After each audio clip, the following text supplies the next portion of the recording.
Hello, everybody. This is Pastor Green. We're doing another Bible study, Exodus chapter 33. If you'd like me to come speak at your church, or if you have any questions, you can email me at godsohman@gmail.com. Exodus 33 and verse 1. And the Lord said unto Moses, Depart, and go up hence, thou, thy people which thou brought out of the land of Egypt, into the land which I swore unto Abraham, to Isaac, and to Jacob, saying, Unto thy seed I will give it.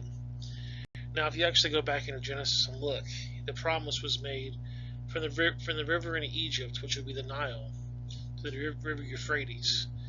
And they've never yet got that amount of land yet, but soon they will. In Exodus 14, it talks about crossing the Red Sea.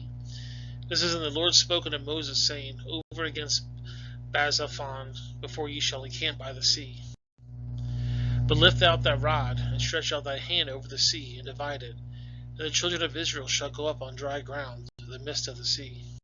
And the children of Israel went up to the midst of the sea upon the dry ground, and the waters were a wall to them on their right hand and their left. And the Egyptians pursued and went into the midst of the sea.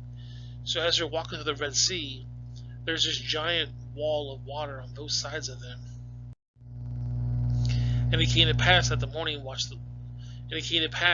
morning watched the Lord looked unto the host of the Egyptians through the pillar of fire and the cloud, and troubled the host of the Egyptians, who took off their chariot wheels.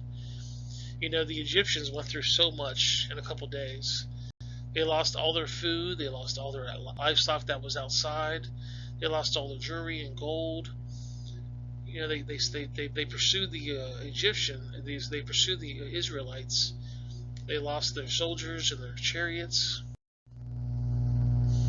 And the waters returned and covered the chariots and the horsemen, and all the hosts of Pharaoh that came unto the sea after them. There remained not one so much as them. So all the people that pursued the Israelites got destroyed. Psalm 6 says, And he turned the sea into dry land, and then went through the flood on foot, and there they did rejoice with him. You know, the area that we're talking about here is this area right here over in Egypt. And you can see right next to Egypt they have the Suez Canal. And the Suez Canal is a small little area. Two forks of the Red Sea go into it. And so they're heading over there from Egypt to the Suez Canal. You can see they started at the land of Goshen, and they crossed over the Suez Canal, which is that spot in the middle there. They passed over to the Suez Canal, and they got stuck on this river in the bottom down there. And they got to this beach, and as they're walking through this dry beach, they come to this water, and they're stuck. And you can see right here at the top, there's a tiny little spot over there on the side. Right there. So the Egyptians came down, and they got stuck on this beach, and they didn't know what to do. And on this beach there's this huge area, and right over here is where Ron Wyatt found a pillar. This is right here where they entered into the beach. And this pillar is said in rough Hebrew, this pillar was erected by King Solomon to commemorate the crossing of the Red Sea. So King Solomon put this pillar there so people would know where the Israelites crossed the Red Sea. And on the other side, there's another pillar over there that says this pillar was erected by King Solomon to commemorate the passing of the crossing of the Red Sea. So on both sides of the water, they have this pillar there so people know where they crossed at.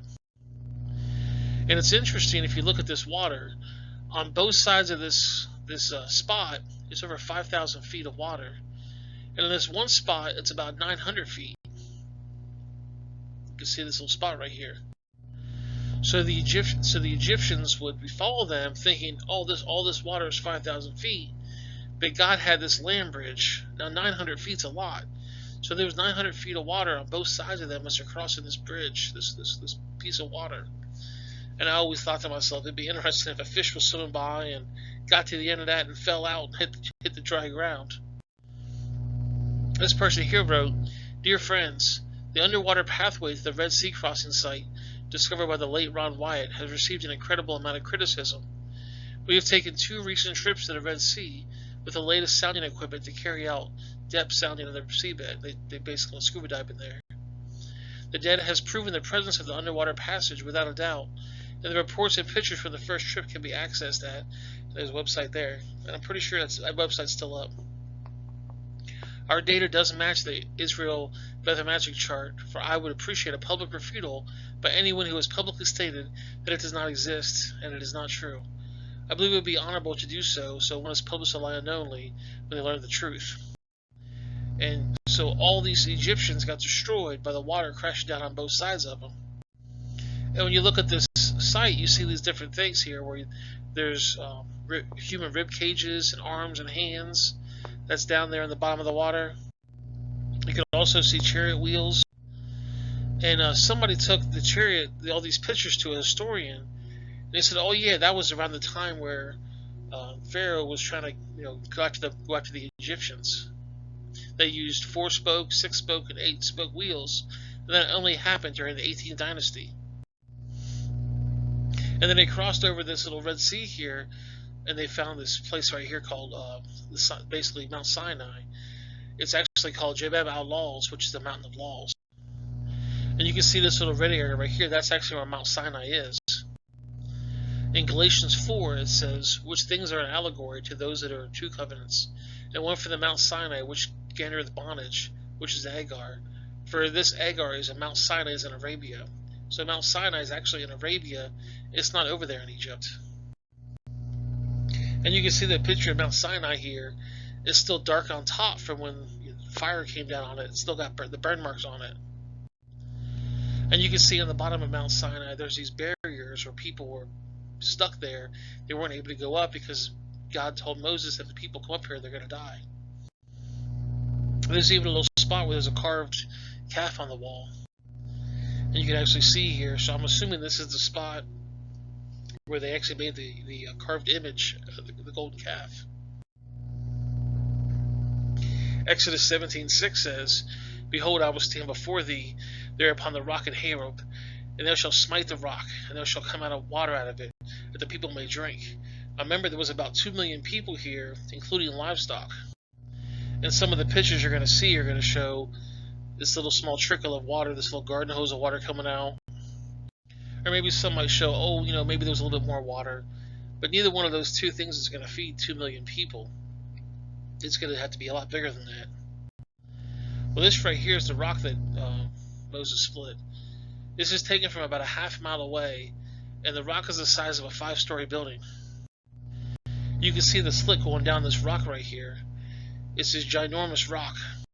When you get closer to it, you can see erosion marks on both sides, where water shot at both sides and created a river. Back to Exodus 33.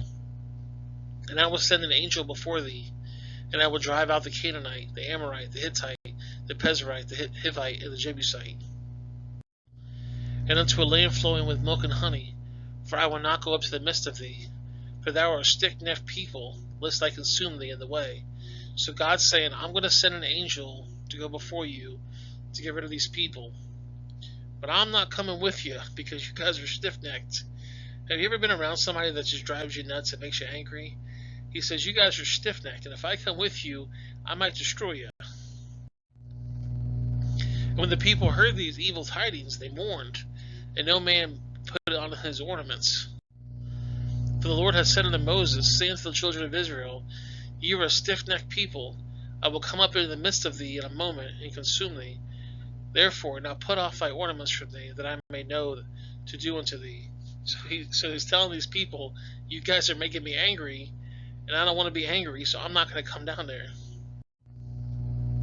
They just got their first taste of freedom in about 215 years, and they're blowing it big time. Exodus 33:6. And the children of Israel stripped themselves of their ornaments by Mount Horeb. And Moses took the tabernacle and pitched it around without the camp, afar off from the camp, and called the tabernacle of the congregation. And it came to pass that every one that sought the Lord went out into the tabernacle of the congregation, which was without the camp. So Moses said, you guys are driving God mad. I'm taking this tabernacle and I'm putting it outside the camp. So if you want to find God, you got to go looking for him. You got to go looking for him. I'm not making this easy for you. Jeremiah 12 says, Then shall he call upon me. Ye shall go up and pray unto me, and I will hearken unto you. Ye shall seek me and find me, when ye shall search for me with all your heart. And I will be found of you, saith the Lord, and I will turn away from your captivity, and I will gather you from all the nations and from all the places whither they have driven you, saith the Lord, and I will bring you again to the place where I called you to be carried away to be captive. So Jeremiah is telling these people, you guys are making God mad, and he's going to send people here to take you. But if you guys change your wicked ways and follow God, he's going to take you out of captivity. He's gonna start serving you again. He's gonna start saying, okay, you guys are doing your job serving me. I'm gonna get you out of captivity. Back to Exodus 33:8. And it came to pass when Moses went out to the tabernacle that all the people rose up and stood every man at his tent door and looked after Moses until he was gone into the tabernacle. And it came to pass as Moses entered into the tabernacle, the cloudy pillar descended and stood at the door of the tabernacle. And the Lord talked to Moses. Boy, I would love for the Lord to actually be able to talk to me. Now, in my life, I've had God talk to me through the Bible, through dreams, through thoughts, but I never had him, verbally talk to me. I think I would love that. And all the people saw the cloudy pillar stand on the tabernacle door. And all the people rose up and worshipped, every man at his tent door. And the Lord spoke to Moses face to face, as a man speaketh unto his friends. And he turned again to the camp. But his servant Joshua, the son of Nun, a young man, departed not out of the tabernacle. And Moses said unto the Lord, See, thou say unto me, Bring up thy people, and thou hast not let me know for whom thou sent me. Yet you hast said, Know thee by name, and thou hast also found grace in my sight. So Moses is saying, please, Lord, know my name, and let me find grace in you. Now therefore I pray thee, if thou have found grace in thy sight, show me now that way, that I may know thee, that I may find grace in thy sight. Consider that as this nation is thy people. And he said, My presence shall go with thee, and I will give thee rest. And he said unto him, If thy presence go not with me, carry us not up to hence. So Moses is saying, we need you to be with us to know us what we're supposed to go. We need you. Romans 8:31 says, What shall we then say to these things? If God be for us, who could be against us? If God's on your side, it doesn't matter who your enemies are. God's going to fight for you. And Moses is talking to God, and he's saying, God, I need you to be with us because we have all these things, all these unknowns, and you have to show us what to do. Genesis 7:1 says, And the Lord said unto Noah, Come thou and all thy house into the ark, for thee I have seen righteousness before me in the generation. I've always found it interesting. If you look at all the Bible translations, they don't say that. The NIV says, Go into the ark. The NLT says, Go into the boat. The English Standard Version says, Go into the ark. The Berean Study Bible says, Go into the ark. The New American Bible says, Enter the ark. The Christian Standard Bible says, Enter the ark. The Contemporary English Version says, Take your whole family into the boat. Good News Translation, Go into the boat. Holman Standard, Enter the ark. The Berean Septuagint, Enter thou and all your family into the ark. The Douay Rheims, Go in thou and all the ark and all thy house into the ark. The Derby, Go into the ark. Only the English Revised Standard and King James says, Come into the ark. You see, if God says, Come into the ark, that means he's in the ark with you. But if he says go, that means he's outside. See, God's gonna travel in the ark with Noah. And sometimes we need him to ride the wave with us to protect us. So the King James says, Come thou and all thy house into the ark. He's saying, Come in here where I'm at. Back to Exodus 33:16. For when shall it be known here that I and thy people have found grace in thy sight? Is it not that goes with us? So shall we be separate, I and thy people, from all the people that are upon the face of the earth? And the Lord said unto Moses, I will do this thing also that thou hast spoken, for thou hast found grace in my sight, and I know thee by name. I mean, guys, for God to say, you found grace in my sight, and I know you by name, that would mean so much to me. I mean, what do you guys think? And he said, I beseech thee, show me thy glory. Moses is saying, show me your glory. Show me your power. Show me how amazing you are. I want to see it. And he said, I will make all my goodness pass before thee, and I will proclaim the name of the Lord before thee, and I will be gracious to whom I will be gracious, and I will show mercy unto whom I shall show mercy. And he said, Thou canst not see my face, for thou no man shall see me and live. And the Lord said, Behold, there is a place by me, and thou shalt stand upon a rock. And a lot of the atheists will say, well, see here, it says, nobody can see my face and live. But before it said that he saw him face to face. No, it said before he was face to face and heard him. You can be face to face with somebody in the complete darkness, and you can hear them, but you can't see them. God's saying, you can't see me face to face, but he was face to face and heard him. But one day we're going to be in heaven. We're going to see the face of God. And it shall come to pass when my glory passes by, that I will put thee in a cliff of the rock, and I will cover thee with thy hand while I pass by, and I will take away mine hand, and thou shalt see my back parts, but my face shall not be seen. So apparently God put Moses in a rock, and God put his hand over the rock and passed past him. And then when he moved his hand, Moses never see the backside of God. I don't exactly understand it. I have no idea. But apparently Moses got to see God. Well, guys, that's the video. I appreciate you guys watching.